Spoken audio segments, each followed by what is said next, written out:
I'd like all of us to think about science and its methods and tools, space-time, the nature of human consciousness, artificial intelligence, incredibly realistic humanoid robots, the new technology for gene editing, the battle against climate change, future civilization, Mars, Moon, wherever we're going to go. A laser highway of laser beams shooting the consciousness of aliens at the speed of light. What? Dude. Get smarter faster with new Big Think videos daily from the world's most brilliant minds.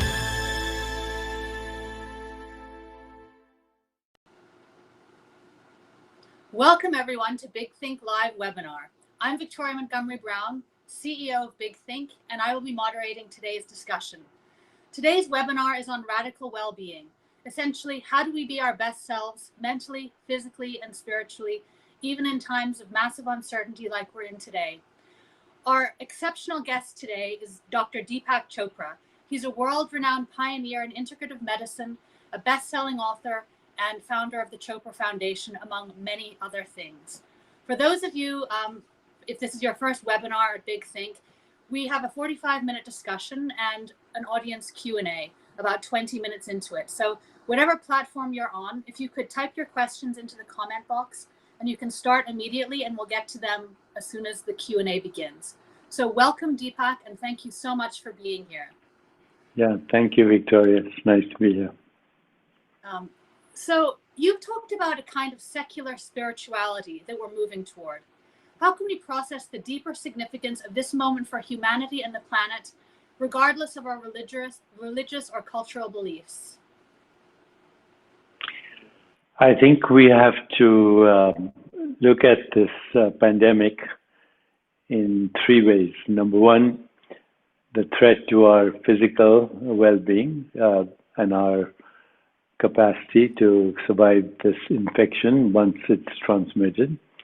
Second is the financial suffering that is already happening. And the third is the pandemic of stress that is compromising our immune systems and increasing inflammation in our body. And nobody's talking about that, but that is as much a threat as the physical infection itself.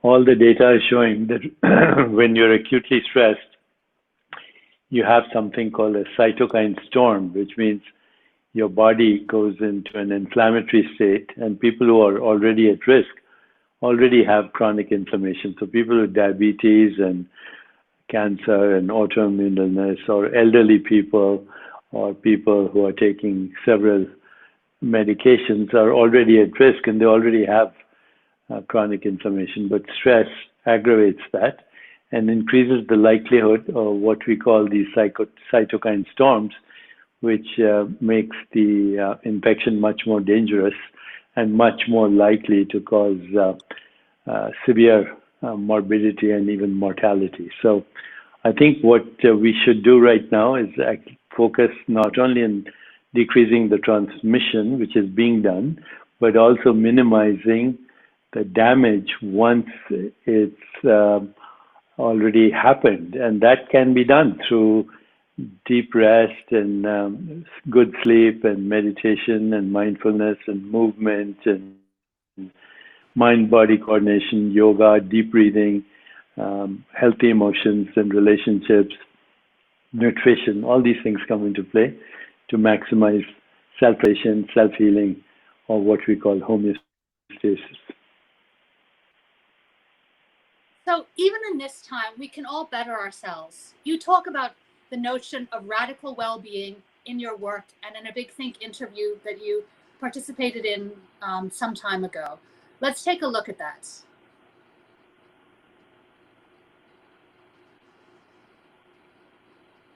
Radical well-being is more than the absence of disease, infirmity. I think radical well-being is peak performance at all times. So when I think of radical well-being, and I have my own kind of reminders, one is a joyful, energetic body. The second is a loving, compassionate heart. The third is a reflective, alert mind. And the fourth is lightness of being, carefreeness, or what these days psychologists call the experience of flow.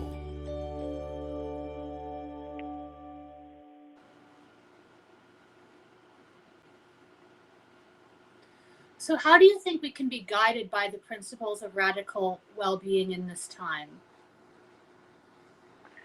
Well, I mentioned the 7 pillars of well-being: sleep, meditation, and stress management, movement, yoga, breathing,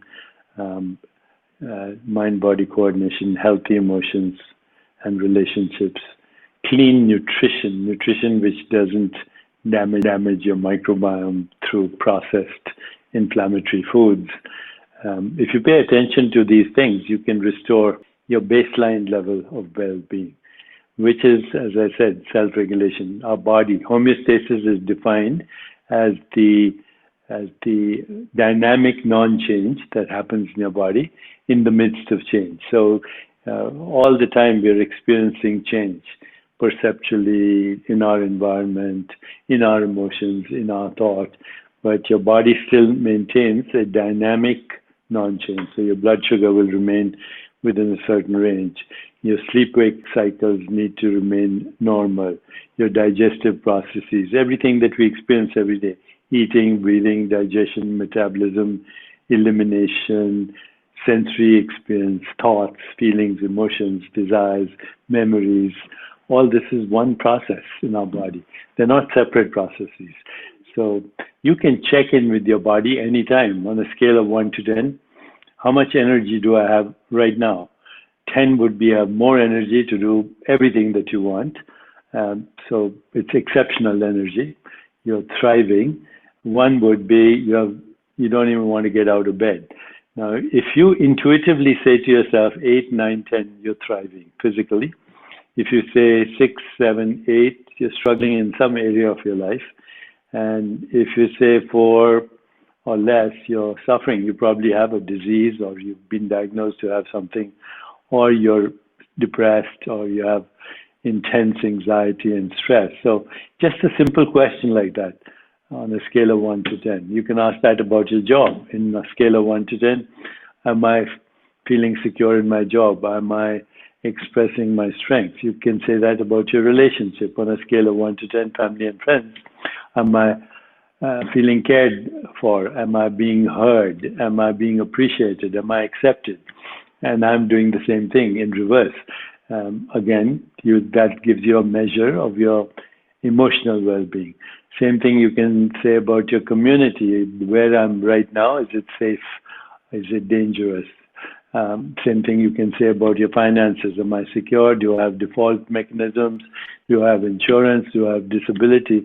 When you add up all this, you get a picture of your total well-being. And I haven't even mentioned spiritual well-being, which is the degree to which you're in touch with yourself beyond the symbolic representations of yourself, which are mind, body, and the experience of the world. These are symbols of self-awareness. In every moment, the world that you're experiencing, irrespective of what everybody else is experiencing, is a reflection of your state of deeper connection with your own self. That's what spiritual well-being means. So many of us have never practiced in any meaningful way radical well-being, whether it be mindfulness or exercise or healthy eating. In times like this, how would you advise us to get started, and what would be some of the first things you'd advise people to do? Well, I have 2 things that are being offered right now through our foundation. One is a free 21-day meditation experience to manage stress. It's called Hope in Uncertain Times. You can go to chopracentermeditation.com, download it for free. It's produced by Oprah Winfrey and myself, and we have almost 1 million people who are actually taking it right now. As I said, it's free. The other is a film that I produced with Jewel. It's called The Mindfulness Movement, and you can also check that out on the mindfulnessmovement.com. And it not only shows you how people have recovered from chronic illness, from addictive behavior, from depression, including Jewel herself, who was homeless, and then she started these practices. And then this film also has experts like John Kabat-Zinn, who's considered the one of the pioneers of the mindfulness movement, and also Sarah Lazar. And there are online resources right now. You go online, you'll find many, many resources for managing stress and improving homeostasis or self-regulation or healing in your body. In your book, Super Genes, you explore the connection between mind, brain, body, and gene activity. Why should we be mindful of this connection in high anxiety times like the present? There's no experience that you have, no experience, including this experience we're having right now, that doesn't have an imprint in the brain. So right now, this conversation is creating neural networks in the frontal cortex, this part of our brain, to fire, because this conversation is basically a non-threatening intellectual conversation, or you say exchange of energy. If you were having emotional experiences, then a different part of your brain gets activated. That's called the limbic brain. It's also called the emotional brain.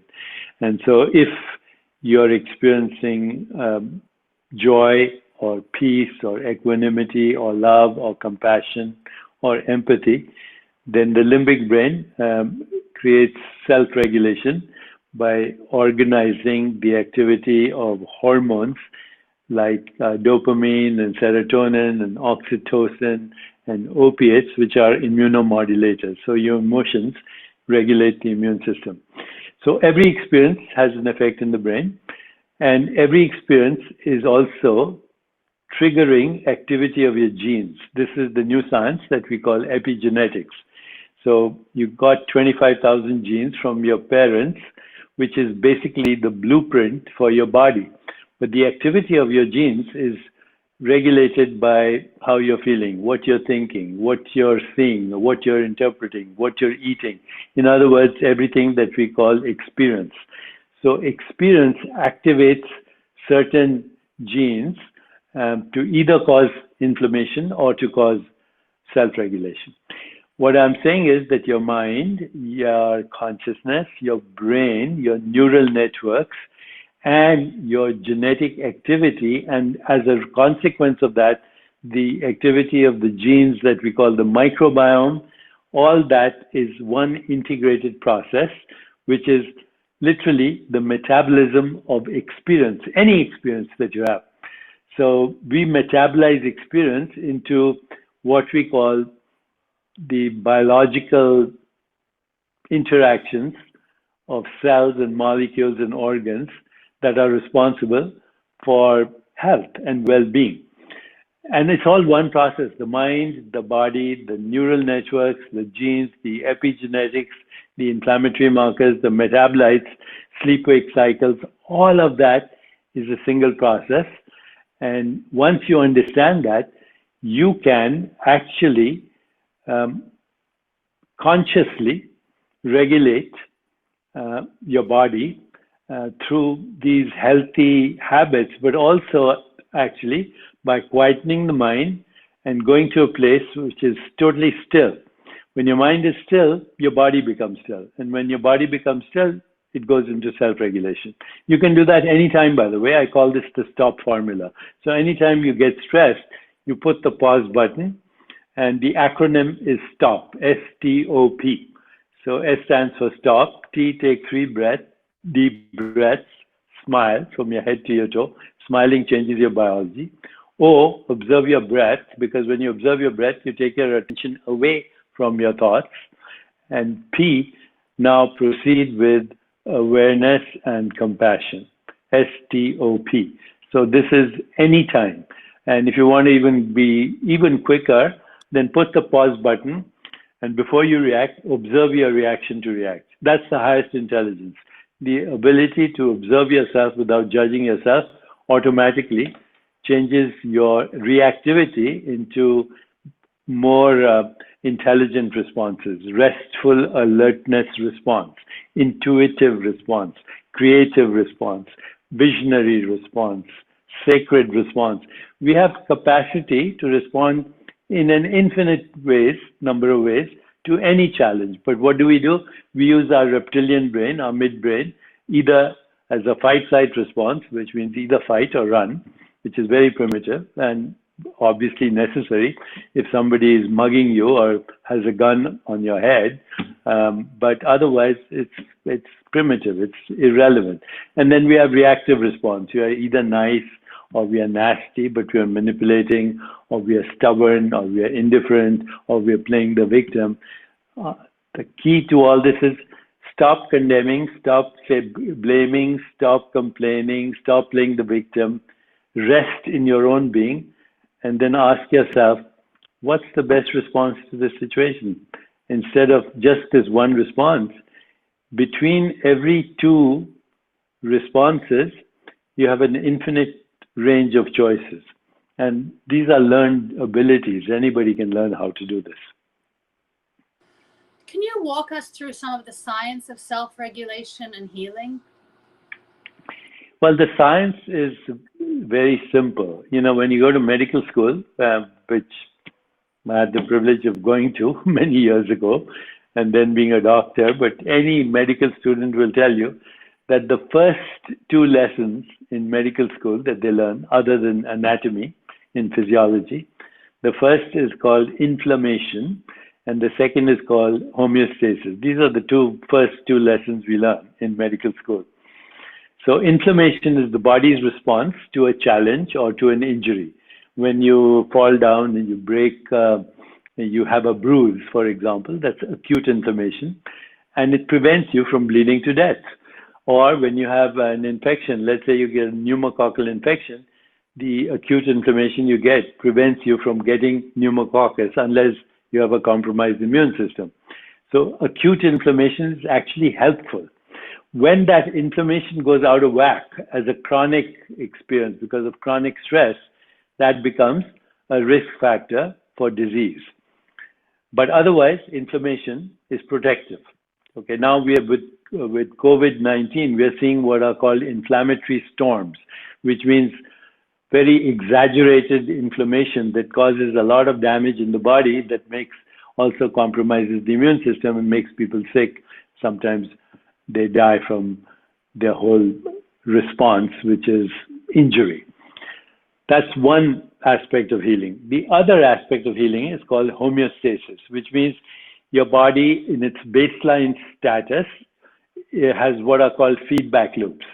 These days, scientists speak of cybernetics. Cybernetics are deep learning systems, artificial intelligence systems that are used for machine learning. But your biology is already doing that. So if your blood sugar goes up, there's a feedback loop in your body that asks for insulin to respond so your blood sugar can go back to normal. If it goes too low, then other things happen. So all the time, your body is regulating itself. Body temperature, blood pressure, blood sugar, hormone levels, immune function, inflammatory markers, digestive processes, sleep-wake cycles, emotions. All of these have feedback loops, which means they're all self-regulating. But we have to allow that to happen. And what interferes with that is stress. What interferes with that is lack of sleep. What interferes with that is a diet that's full of toxins. What interferes with that is anger and resentment and hostility and grievances and guilt and shame and depression, all these things, which are usually part of our everyday experience. And yet, by simply being the observer of our own self, the non-judgmental observer of your thoughts, you realize that you're not your thoughts, you're the observer of your thoughts. When you're a non-judgmental observer of your emotions, you realize you're not your emotions, you're the observer of the emotions. When you look at your body and you see that it's changing, it was first a fertilized ovum, then it was a zygote, then it was an infant, then it was a baby, then it was a teenager, now it's this. It's a shifting, changing form, but you're the observer of that shifting, changing form. What do we call the observer? I. Not I am Deepak Chopra, because I is the observer of Deepak Chopra as well. Okay? So when I go back to this most fundamental state, which we call in spiritual traditions, it's called witnessing awareness. So in the witnessing awareness, thoughts come and go, emotions come and go. perceptions come and go, feelings come and go, relationships come and go, the molecules of your body change. Everything is changing except the observer. So shift your attention from what you're experiencing to the observer of that experience, and suddenly you find you're free.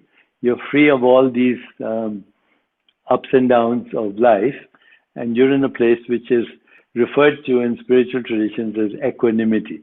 That's the highest self-regulation and the highest healing. So in this time, self-care is obviously tremendously important. What foods and habits would you suggest people integrate while in isolation? Well, there's lots of time right now in isolation, but also there's a need for those of us who can be productive to be productive. So if you can work virtually 8 hours a day and keep your schedule the way you do when you work, you can actually be more productive virtually. You can also create better relationships virtually right now.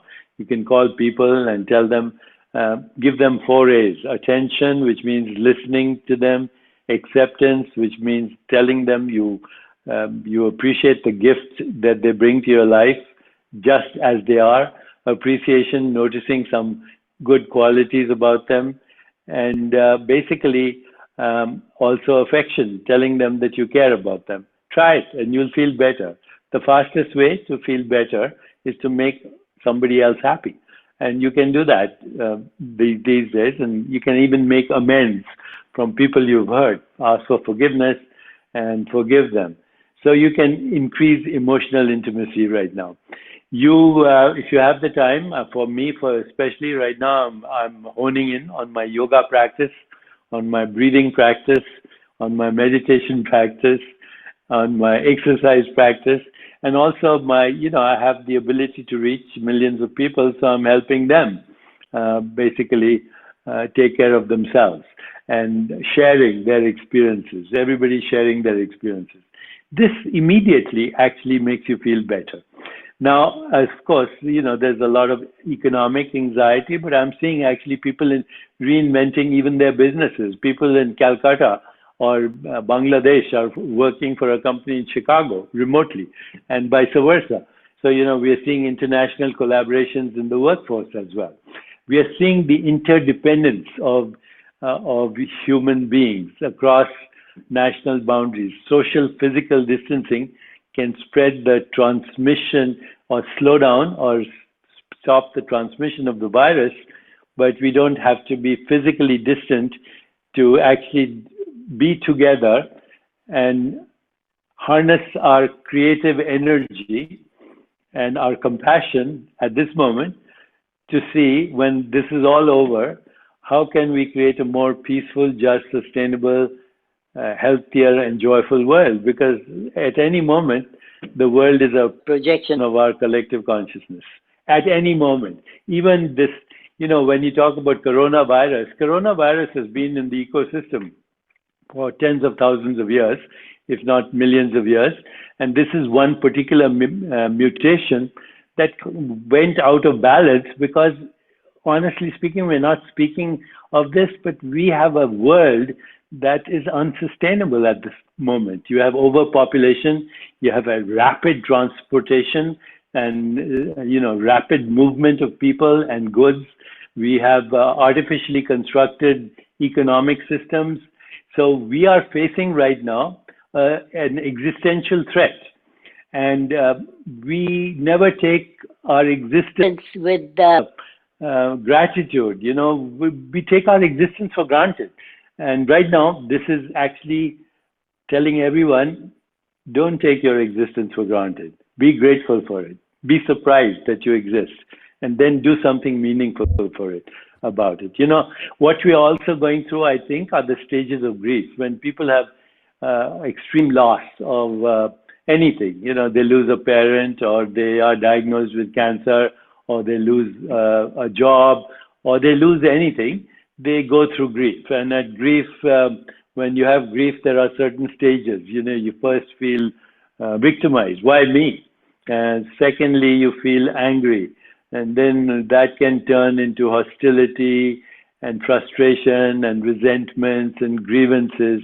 But ultimately, because the situation is what it is, you ultimately have to accept it. And if you accept it, then you can also ask yourself, what is an opportunity here? Don't let a crisis be wasted, because in every adversity, in every crisis, there's an opportunity to find meaning, purpose, and even an opportunity for a bigger healing than you thought of. And I think that bigger healing is possible if we stay centered, if we access our intuition, which is a deeper knowing of context, meaning, relationships, and stories. We access our creativity, our collective vision. Right this moment, we need a shared vision for a better world. We need emotional and spiritual bonding and supporting of each other. We need the complementing of each other's strengths and our creativity, and we need love in action. If we combine all these things, we're totally transparent, we are open to feedback, we have open systems, we share our knowledge, we share our creativity, we share our collective desire for a better world, we will come up with amazing solutions, not only to COVID-19, but many other problems, including radical poverty and radical social injustice and climate change. Even this pandemic is showing us, you look outside, the air is cleaner, the skies are clearer, you can see the stars at night. People are breathing better in Bangalore and Hyderabad because pollution is down. From the Punjab, you can see the Himalayas.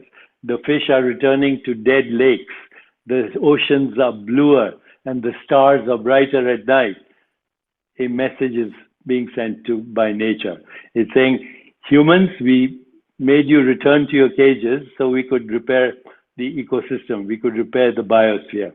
And so when you come back into this environment, come as worthy guests, not as predators.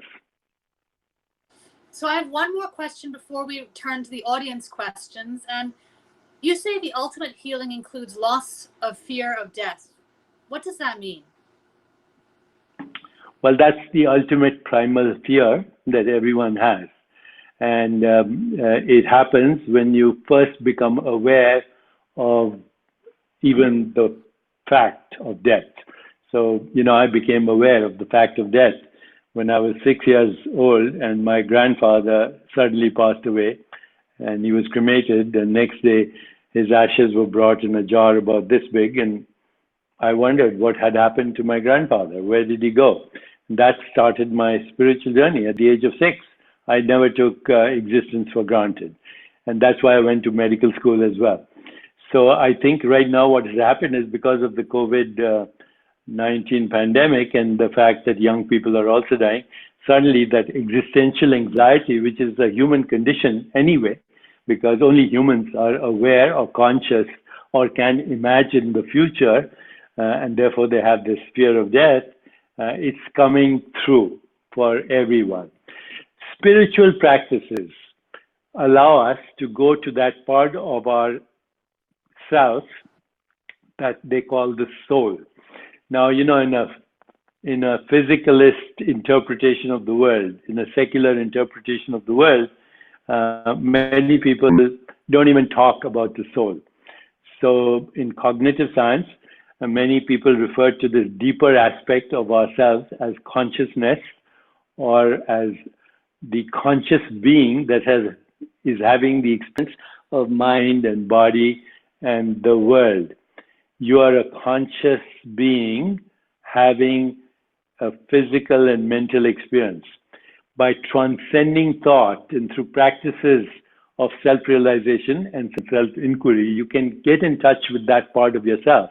Never mind what people call it: fundamental reality, soul, spirit, Ein Sof, God, Brahman, singularity. It doesn't matter what you call it. There's a part of yourself that is not in time. And when you experience that part of yourself, there's no death. You realize that death happens to experiences, not to you. And experiences including thoughts. Thoughts are born, they die as soon as they're born. So are emotions. so are physical bodies. Body is a changing process that is experienced perceptually. What is that which never changes? That is called I am. And when you get in touch with that, there's no fear of death. Now, if you look at the great religions of the world, all the religions of the world, irrespective of where they came from, you will find the religious experience, not the religious ideology or the religious dogma, but the religious experience actually consisted of three things. One was, number one, transcendence. You went to a place which only people who have peak experiences can tell you what it is. It's like a peak performance an athlete has, or an experience of extreme joy and extreme ecstasy, because you have transcended the world of space-time and causality. Number one. Number two, there's the emergence of platonic values like truth, goodness, beauty, harmony, love, compassion, joy, equanimity. And number three, there's the loss of the fear of death. That is what is real spiritual experiences. And right now, many people are wanting to have that experience because they are experiencing existential anxiety. Existential anxiety, fear of death, and stepping into the unknown are the same thing. So right now, because what we call the known is disappearing. It was also, there's no such thing as the known, by the way. The known is past, it's finished, it doesn't exist. We are living in the unknown all the time. So if you can step into the unknown, be still, and ask yourself, who am I? You've started your spiritual journey. So this is an audience question. What is the first step a person can take to make a positive, permanent change in their lives? The first step is accept yourself exactly as you are, and accept other people exactly as they are. And if you can do that, you have gone beyond your ego, because your ego is always wanting to be right. And you spend your entire lifetime defending yourself or attacking somebody else or justifying yourself. So go give up being right and practice love in action and be an observer of your own behavior. That's it. And you have started your journey. So the next question is, how will this pandemic affect our biological clock? It depends how we deal with it. If we think we are running out of time, then your biological clock will speed up. If you think you have all the time in the world, your biological clock will slow down. If you transcend thought, your biological clock will stop for that moment anyway. When you fall in love, when you feel, look at a beautiful scenery, when you see your firstborn for the first time, when you look across at the Grand Canyon, when you look at the Milky Way galaxy, for that single moment, time stops. Because you, the scenery and the seer become one. The lover and the beloved become one. The observer and the observed become one, which is the ultimate reality anyway, that we are all part of a singularity. We are all differentiated expressions of a single awareness, which is the fundamental ground of all existence. So your biological clock is the movement of thought, is the movement of emotion, is the movement of perception. When you transcend that, there's no time. So another audience question is, for those of us who might be hypochondriacs, how can we tune into our bodies without panicking? Observe your hypochondria. And if you find that difficult, just be in touch with the sensations in your body. What we call anxiety or fear or emotional turbulence is a thought that is linked to a sensation in the body. So when you turn your attention to the sensations in the body, you take your attention away from the thought, you disrupt this link, and suddenly you find that you are at ease, and the hypochondria also dissipates. So how do you define peak performance writ large, and maybe is it different in a normal environment versus today? Well, one way to understand peak performance is to talk to athletes and acrobats and ballet dancers and musicians and poets and anybody who's engaged in some great artistic endeavor, like producing music or listening to music or great symphonies or great architecture. And what you find in that moment when people have peak performance or a peak experience, there are certain things that happen. There's no resistance, there's no anticipation, there's no regret, there is no ego. There is just this moment exactly as it is, and it is joyful.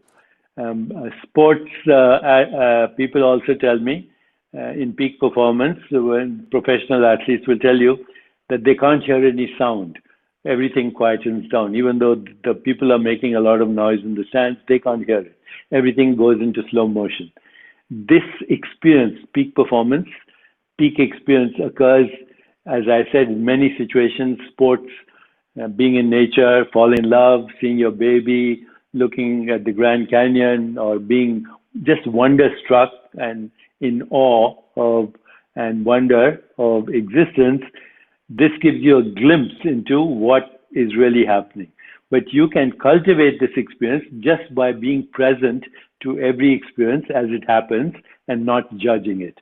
And when you start replacing peak performance with peak living and peak living with transcendence, then you have realized yourself beyond what we call space-time and causality. So some people see spirituality as a sort of magical thinking. How would you have a conversation with somebody who had that belief? Would you try and change their thinking, or is that important? Well, we hide behind these terms. I think the very fact that we exist is very magical. If I asked you to lift your hand up like this, that's magical.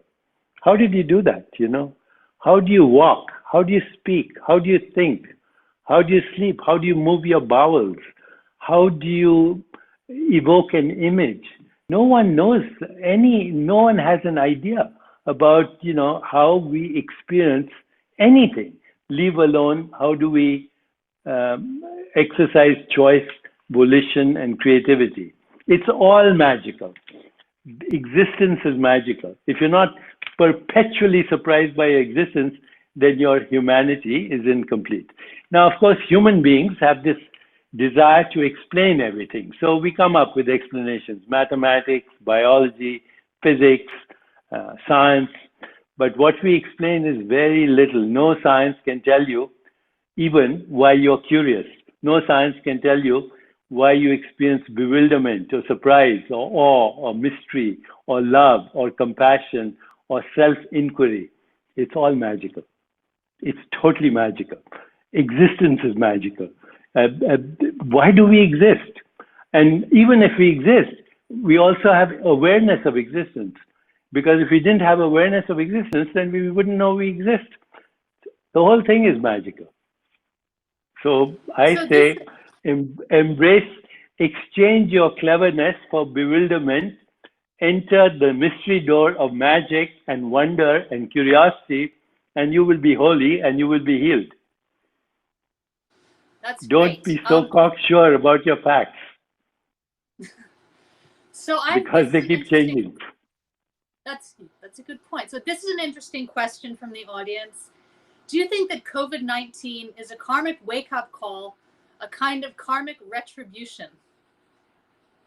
See, I don't like to think in those terms. I don't believe in direct cause and effect, which is another very linear, rational way to try and explain away things. So right now, is it a karmic penalty we are paying? Is it Chinese conspiracy? Is it biological warfare? Is it the meat markets of China and the wild animals, etc.? It's everything. It's the fact that the ecosystem is at this moment stressed. It's rapid transportation, it's industrial food production, it's economic imbalance in the world, it's social injustice, it's war, terrorism. Everything is the cause of everything. And until we go to a deeper level of knowing that everything is contextual, relational, and that solutions are not one thing, vaccine or whatever, or just washing your hands. All those things are very important. Don't minimize that. But when we come out of this, we have to ask ourselves, what can we do to repair the biosphere? Because we are an expression of the biosphere. The biosphere is us. We call it the environment, but it's our extended body. That air is your breath. Those trees are your lungs. The earth is recycling is your body. The rivers and oceans are your circulation. And the stars and galaxies made the atoms in their and forged them in supernova, and they're now recycling through your body. So you have a personal body, you have a universal body, and they're both equally yours. And unless you learn to respect and consider sacred all of life and existence, these things are going to be part of our ecosystem. So now we're turning to the economic system. What would a naturally built economic system as opposed to the current one that's artificially built? So there's no such thing as a naturally built economic system. We actually created the whole idea of economics. Money is a human invention, as is Wall Street, as is trading. These are all human inventions. Originally, before we invented money, there was bartering. You know, you cut my hair and I'll give you my chicken, or whatever. You fix my shoes and I'll clean your house. Well, that became too inconvenient, so we developed instruments of debt, which we call money. And then we developed instruments of debt for debt, which we call, whatever they call, derivatives. And so we created a totally artificial global economy. And now we are recognizing how artificial it is and how fragile it is. How fragile is the global economy? That, even the threat of a virus can bring it all down like a house of cards. The economic ideals of society are not bad, whether they are capitalism or socialism or even communism. The ideals were good, ideals were good. A free market system would bring out the best in you. Communism said, we want to treat everybody fairly. Socialism said, let us give them benefits like retirement and social security. All great ideas. But humans are greedy and humans are fearful. And so no economic system will be good as long as we act out of fear and greed. We first have to address the fact that there is social injustice in the world. There is economic injustice in the world. There's racial injustice in the world. And once we start to address the bigger problems, the economics will take care of itself. And in fact, right now is the opportunity for a global economy, and in fact, reminding us that this turn for extreme nationalism and isolationism and trade wars is totally misguided and will only worsen the situation. We have a common challenge right now, COVID-19. So let's come together economically for that and then for everything else, because it works when you come together. So this is an interesting question by an audience member. Do you think meditation can change the world around us? And if more of us were meditating, would those psychological efforts impact the world? Short answer is yes. There's no social transformation in the absence of personal transformation. Peace can only be created by those who are peaceful, not by peace Nobel laureates. I've known them all. They're extremely unpeaceful. Not most of them are not peaceful. They're peace activists, and many of them are angry peace activists, which is a paradox in itself. So peace can only be created by those who are peaceful. Love can only be created by those who have loved. And so personal transformation comes first, then social, and then collective, and ultimately the world changes because the world is a projection of our collective consciousness. So we have time for just two more questions. The second to last one is, does well-being depend on happiness? Happiness is a component of well-being.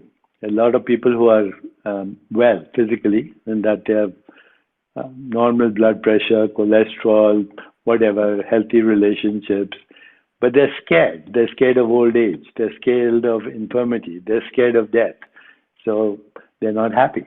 Happiness is a complex phenomenon based on whether you have meaning and purpose in life, whether you feel safe and secure and empowered, whether you have love and relationships that give you fulfillment, and when you have creative expression and where you are in touch with your higher self and a higher calling, then you're happy. So happiness is a complex outcome of several other outcomes. It is the final goal of all goals, and health and well-being are a component of that. But health and well-being do not guarantee happiness, nor does money. So this is the last question. So is there evolutionary potential here? And can we use this collective experience as a launching pad for a new humanity? I would love that. I hope that we can all use this experience to create a better world for ourselves and our children and their children, because right now the world we have created is hinting at our extinction. You know, if all the viruses and all the bacteria and all the bugs on our planet disappeared today, life would stop in 5 years. Humans disappeared from our world today, life would flourish in 5 years. So who's the dangerous predator on this planet? The bugs, the viruses, the bacteria, or human beings? Ask yourself that question, reflect on that, and see what you can do about it. Thank you so much, Deepak. This has been wonderful. Thank you, Victoria. And thanks for our audience Thank for tuning in. We're doing this quite regularly, so if people liked it, we have another webinar and a conversation with Navy SEAL Chris Fussell at 11:30 Eastern Time on Friday. And again, thank you so much, Deepak. Thank you, Victoria. Thank you very much.